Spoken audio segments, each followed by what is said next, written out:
السلام علیکم ورحمۃ اللہ وبرکاتہ۔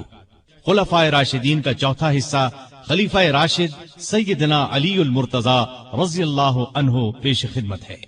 جی ہاں، اسلام کے چوتھے خلیفہ راشد سیدنا علی المرتضی رضی اللہ عنہ کی زندگی کے خون چکا واقعات، انہوں نے خلافت کے 6 مشکل ترین سال کیسے گزارے، انتہائی دلچسپ انداز میں۔ ارشاد نبوی ہے، اے علی، کیا تم اس پر راضی نہیں کہ تمہیں میرے ساتھ وہی نسبت ہو جو ہارون علیہ السلام کو موسیٰ علیہ السلام کے ساتھ تھی؟ البتہ میرے بعد کوئی نبی نہیں ہوگا۔ جماعت اصحاب روشن ستارے ہیں، آسمان پر موجود ستاروں کی روشنی کم و بیش ہے۔ یہی مثال صحابہ کرام رضی اللہ عنہم کی ہے، لیکن ہیں سبھی روشن۔ ان میں سب سے نمایاں، سب سے روشن اور سب سے تابناک بہرحال پہلے 4 صحابہ رضی اللہ عنہم ہی ہیں۔ یہی پہلے 4 اصحاب خلفائے راشدین ہیں۔ عشرہ مبشرہ میں بھی سب سے پہلے انہی کا نام ہے۔ یوں تو اللہ تعالیٰ نے قرآن مجید میں رسول کریم صلی اللہ علیہ وسلم کے سارے ہی صحابہ کو جنت کی بشارت دی ہے، پھر ان صحابہ کا درجہ سب سے بلند بتایا جنہوں نے اسلام لانے میں پہل کی، اللہ کے راستے میں ہجرت کی، کافروں سے جہاد کیا۔ سیدنا علی رضی اللہ عنہ ایسے ہی صحابہ میں شامل ہیں۔ انہیں یہ عزت بھی حاصل ہے کہ وہ بدری صحابی ہیں۔ اللہ تعالیٰ نے بدری صحابہ کی سب خطائیں معاف کر دی۔ علی بیعت رضوان کرنے والوں میں بھی شامل تھے کہ جن کو اللہ تعالیٰ نے واضح الفاظ میں اپنے راضی ہونے کی خوشخبری دی ہے، پھر انہیں شہادت بھی نصیب ہوئی۔ مسلمانوں کا ایمان ہے کہ راہ حق میں شہید جنتی ہیں۔ ان سب باتوں کے علاوہ سیدنا علی رضی اللہ عنہ ان 10 صحابہ میں بھی شامل ہیں جنہیں دنیا میں جنتی ہونے کی بشارت دی گئی، یعنی عشرہ مبشرہ میں ہیں۔ ان تمام خصوصیات کے علاوہ آپ کی ایک خصوصیت یہ بھی ہے کہ نبی صلی اللہ علیہ وسلم نے اپنی پیاری بیٹی سیدہ فاطمہ رضی اللہ عنہا آپ کے نکاح میں دی۔ اس جلیل القدر ہستی کی زندگی کے اوراق آپ کے سامنے رکھتے ہیں۔ سیدنا علی بن ابی طالب رضی اللہ عنہ 6 صدی عیسوی کے آخری سال یعنی 600 عیسوی میں یا 601 عیسوی میں مکے میں پیدا ہوئے۔ اس وقت رسول کریم صلی اللہ علیہ وسلم کی عمر 30 سال کے قریب تھی، گویا علی رضی اللہ عنہ آپ سے 30 سال چھوٹے تھے۔ ہجری سن سیدنا علی کی پیدائش کے قریباً 23 سال بعد شروع ہوا، مطلب یہ کہ آپ نے ہجرت سے 23 سال پہلے اس دنیا میں آنکھ کھولی۔ والدہ نے نام اسد یا حیدر رکھا، لیکن والد نے علی نام رکھا، پھر اسی نام پر دونوں کا اتفاق ہو گیا، البتہ حیدر ان کا لقب ہو گیا۔ آپ کی کنیتیں ابو الحسن اور ابو تراب تھیں۔ ابو تراب کی کنیت نبی کریم صلی اللہ علیہ وسلم نے عطا فرمائی۔ آپ کے لقب اسد، مرتضی اور حیدر ہیں۔ سیدنا علی رضی اللہ عنہ رسول کریم صلی اللہ علیہ وسلم کے سگے چچا ابو طالب کے بیٹے تھے۔ ان کا خاندان وہی تھا جو آپ کا تھا، اور یہ قبیلہ قریش کا سب سے زیادہ عزت والا گھرانہ تھا۔ یہ گھرانہ بنو ہاشم کہلاتا تھا۔ گویا نبی کریم صلی اللہ علیہ وسلم بھی ہاشمی تھے اور سیدنا علی بھی ہاشمی تھے۔ سیدنا علی کے والد کا نام تو عبد مناف تھا، لیکن وہ اپنی کنیت ابو طالب سے مشہور تھے۔ رسول کریم صلی اللہ علیہ وسلم کے والد جناب عبداللہ ان کے سگے بھائی تھے۔ ان کا نسب اس طرح ہے: ابو طالب بیٹے تھے عبد المطلب کے، عبد المطلب بیٹے تھے ہاشم کے، ہاشم بیٹے تھے عبد مناف کے، اور عبد مناف بیٹے تھے قصی کے۔ ابو طالب مکے کے بزرگ اور سردار تھے، رسول اللہ صلی اللہ علیہ وسلم پر جان چھڑکتے تھے، آپ کو اپنی اولاد سے بھی زیادہ چاہتے تھے۔ آپ 25 سال کی عمر تک ابو طالب کے ساتھ ہی رہے، پھر ان کی اجازت سے مکے کی ایک نیک خاتون سیدہ خدیجہ رضی اللہ عنہا سے شادی کر لی اور الگ رہنے لگے۔ آپ نے نبوت کا اعلان کیا تو قریش جان کے دشمن بن گئے، لیکن یہ ابو طالب ہی تھے جو آپ کی حمایت میں اٹھ کھڑے ہوئے، ہر طرح سے آپ کا ساتھ دیا۔ علی رضی اللہ عنہ کی والدہ کا نام فاطمہ رضی اللہ عنہا تھا۔ وہ بھی ہاشمی تھیں، یہ آپ پر ایمان لے آئی تھیں، یہ بھی آپ سے حد درجے محبت کرتی تھیں۔ انہوں نے ہجرت بھی کی اور ہجرت کے 4 یا 5 سال بعد وفات پائی۔ سیدنا علی کوئی 5 برس کے تھے کہ ملک میں قحط پڑ گیا۔ ابو طالب پر ایک بڑے کنبے کا بوجھ تھا، اس لیے آپ صلی اللہ علیہ وسلم نے ان سے علی کو مانگ لیا۔ اس وقت سے سیدنا علی آپ کے ساتھ رہنے لگے۔ سیدہ خدیجہ رضی اللہ عنہا نے ان کی پرورش اور تربیت میں آپ کا برابر ساتھ دیا۔ نبی کریم صلی اللہ علیہ وسلم نے نبوت کا اعلان فرمایا تو اس وقت سیدنا علی کی عمر قریباً 10 برس تھی۔ رسول اللہ صلی اللہ علیہ وسلم کی دعوت پر انہوں نے فوراً اسلام قبول کر لیا۔ اس طرح بچوں میں سب سے پہلے انہی کو اسلام کی دولت نصیب ہوئی۔ اب وہ بھی آپ کے ساتھ نماز پڑھنے لگے۔ ایک دن ان کے والد ابو طالب نے انہیں آپ کے ساتھ نماز پڑھتے دیکھا تو پوچھا، بیٹا یہ دین کیا ہے جس پر تم چل رہے ہو؟ انہوں نے فوراً جواب دیا، ابا جان میں اللہ اور اس کے رسول پر ایمان لے آیا ہوں، ان کی تصدیق کر چکا ہوں اور یہ میں نے ان کے ساتھ نماز پڑھی ہے۔ اس پر ابو طالب نے کہا، محمد تمہیں بھلائی کے سوا کسی چیز کی طرف نہیں بلائیں گے، تم ان کے ساتھ لگے رہو۔ سیدنا علی رضی اللہ عنہ بچپن ہی سے نیک تھے، بتوں سے نفرت کرتے تھے۔ رسول اللہ صلی اللہ علیہ وسلم کی تربیت نے انہیں علم کا سمندر بنا دیا۔ لڑکپن ہی میں لکھنا پڑھنا سیکھ لیا۔ اس زمانے میں یہ بہت بڑی خوبی کی بات تھی۔ اسی زمانے میں انہوں نے ہتھیار چلانے اور دشمن سے لڑنے کا ڈھنگ بھی سیکھ لیا۔ جوان ہونے تک انہوں نے سپاہ گری کے اصول اور قاعدے پوری طرح سیکھ لیے۔ کشتی میں تو کوئی ان سے جیت نہیں سکتا تھا۔ والد کی وفات کے بعد صرف 3 برس مکے میں رہے۔ رسول کریم صلی اللہ علیہ وسلم نے جب ہجرت کی تو سیدنا علی کو اپنے بستر پر سلایا۔ لوگوں کی جو امانتیں آپ کے پاس تھیں وہ سب آپ نے علی کے حوالے کی اور فرمایا، یہ امانتیں ان کے مالکوں کو سونپ کر مدینے آ جانا۔ کافروں نے اس وقت آپ کے گھر کو گھیر رکھا تھا۔ آپ صلی اللہ علیہ وسلم رات کے وقت گھر سے نکلے تو اللہ تعالیٰ نے کافروں کی آنکھوں پر پردے ڈال دیے اور وہ آپ کو نہ دیکھ سکے۔ صبح انہیں معلوم ہوا کہ رسول اللہ صلی اللہ علیہ وسلم مکان چھوڑ کر جا چکے ہیں تو وہ بہت جھنجھلائے۔ انہوں نے علی کو پکڑ لیا، آنکھیں نکال کر بولے، بتاؤ تمہارے صاحب کہاں ہیں؟ اس پر سیدنا علی نے جواب دیا، مجھے کچھ معلوم نہیں کہ وہ کہاں ہیں۔ یہ جواب سن کر انہیں سخت غصہ آیا، ڈانٹ ڈپٹ کی، پھر انہیں اپنے ساتھ لے گئے، ایک جگہ قید کر دیا، لیکن جب ان سے کچھ معلوم نہ ہو سکا تو چھوڑ دیا۔ اب انہوں نے لوگوں کی امانتیں لوٹائیں، پھر مکے سے ہجرت کر کے آپ صلی اللہ علیہ وسلم کی خدمت میں حاضر ہوئے۔ اس وقت آپ قباء میں تشریف فرما تھے۔ علی رضی اللہ عنہ نے مکے سے قباء تک کا سفر پیدل طے کیا۔ یہ 350 میل کا سفر ہے۔ قباء پہنچے تو پاؤں میں چھالے پڑ چکے تھے۔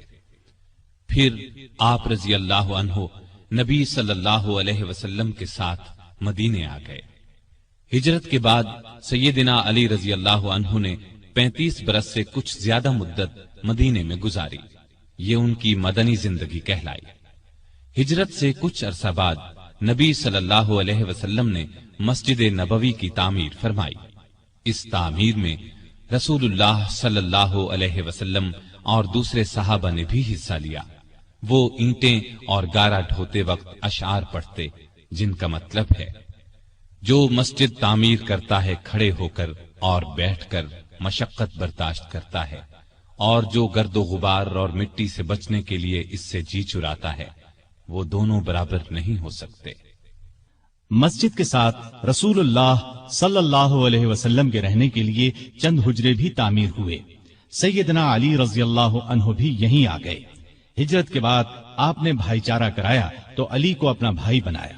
ہجرت کے دوسرے سال آپ نے اپنی پیاری بیٹی سیدہ فاطمہ رضی اللہ تعالی عنہا کی شادی علی سے کر دی۔